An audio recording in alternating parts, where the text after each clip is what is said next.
Hello everyone, my name is Salvador Santana and I will be discussing about the recent discovery of the Spicomellus and also attributing a news article written by Alana Wise.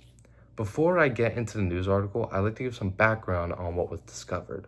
The Spicomellus is similar in a lot of ways to another dinosaur which was discovered, though not as recently, was still recent, the Ankylosaur, which was discovered back in 2021. Now, both these animals have similarities, to say the least.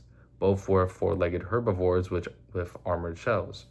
But the Spicomellus differs in two different ways. The first is its discovery, as it was discovered in Morocco and was traced back to the Middle Jurassic period, roughly 168 million years ago, which makes it not just the first ankylosaur, but the first ankylosaur which can be attributed to Africa. Now, with that short background out of the way, I'd like to talk about the article. Now, Alana Wise points out that Alana Wise shows the discovery in way of not just how we attribute a discovery, as normally when we attribute discovery, we think of what was discovered rather than what can we learn from this discovery. And she points us out as she uses different sources from the University of England and the National Museum of London, where they both point out how these animals differ so much anatomically that they don't even seem like an animal that is present on Earth, which of course, they're back in the Jurassic period. Now, she also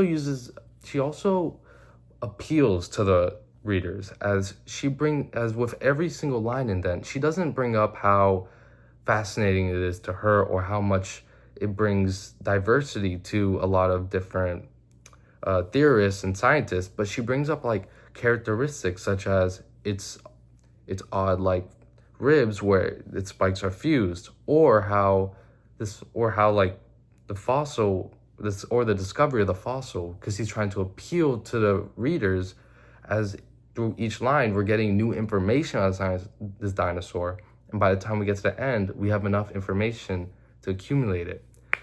Now, who funded this was the University of Birmingham, the English International Strategy and Partnership Fund. And who could have made money from this was also pointed out in the article, as it was the National Museum of London, which were one of the first people who inspected the fossil, as they attribute it as not just a dinosaur, but a dinosaur that they never seen before.